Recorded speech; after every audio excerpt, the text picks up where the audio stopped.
Hello दोस्तों, कैसे हो आप सभी लोग। तो आज हम सिक्का बदल गया इस कहानी का सारांश जानने वाले हैं, इसलिए इस वीडियो को पूरा जरूर देखना। तो इस कहानी की लेखिका कृष्णा सोबती है। तो सबसे पहले इन्हीं के बारे में थोड़ा सा जान लेते हैं। तो कृष्णा सोबती का जन्म 19 फरवरी 1925 को गुजरात पाकिस्तान में हुआ था।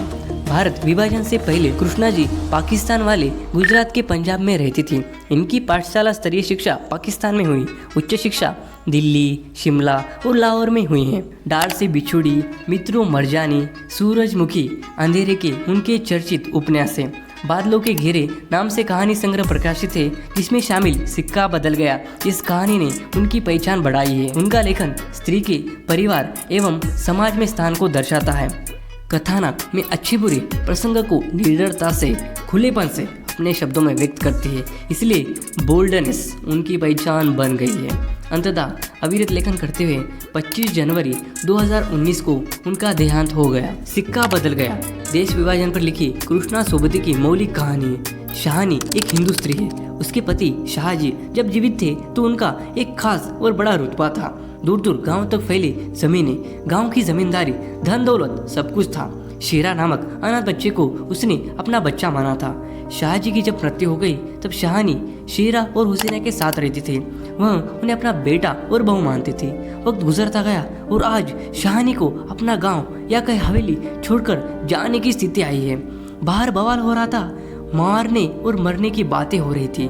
शाहानी सारी हवेली शेरा और हुसैना को देकर चली जाती है, क्योंकि अब सिक्का बदल गया है।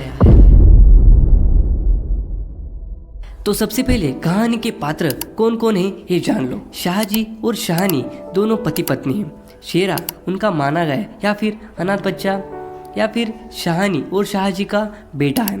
हुसैना शेरा की पत्नी है। तो चलो अब बढ़ते हैं अपनी कहानी की तरफ। सिक्का बदल गया कहानी का सारांश।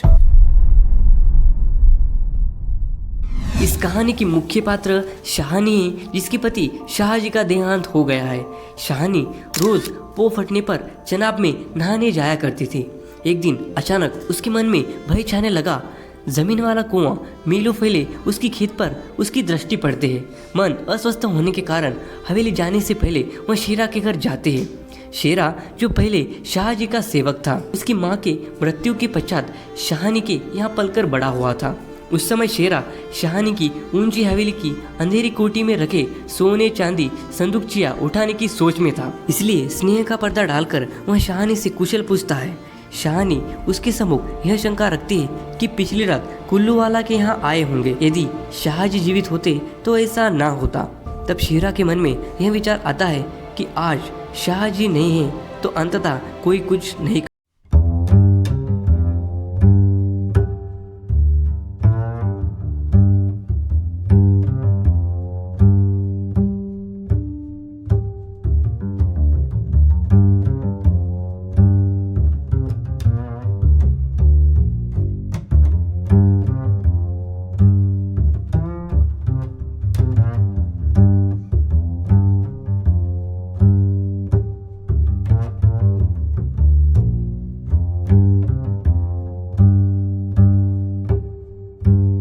अब सिक्का बदल गया है। रसूली के सूचित करने पर ट्रकें आ गई है और अब उसे उसकी योजना अनुसार इस हवेली को छोड़कर चले जाना है। शाहानी किसी को भी बुरा भला न कहकर, किसी पर दोषारोपण न करके हवेली से बाहर निकल आती है।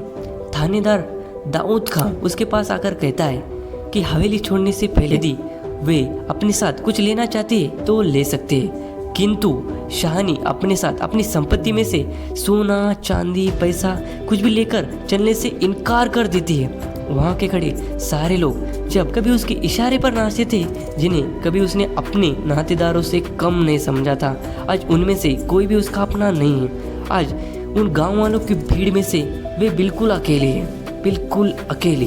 बेगू पटवारी और मुल्ला इस्माइल जैसे लोग शाहानी के पास खड़े होकर भी उससे नजरें नहीं मिला पाते हैं। शेरा आकर कहता है कि बहुत देर हो रही है। यह सुनकर शाहानी चौंक पड़ती है। उसका मन आहत उठता है कि किसी समय इस हवेली की वो रानी थी, मालकिन थी, आज उसे ही अपने ही घर में देर हो रही है। आंखों के आंसू पोंछकर वह शान से उस हवेली की डोई पार कर लेती है।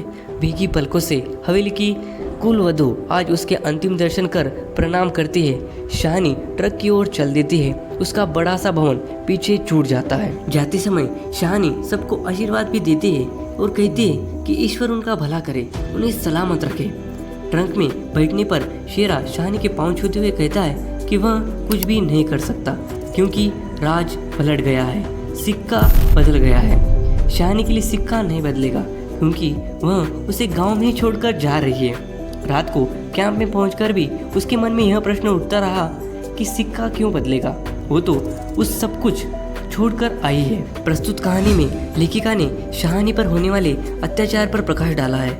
वह बताती है कि कैसे शानी चाहकर भी अपने ही घर में नहीं रह पाती है। पति के गुजर जाने के बाद उसे अपने ही घर से निकाला जा रहा है। लेखिका यह समझती है कि वक्त बदलने से लोगों में भी परिवर्तन आ जाता है।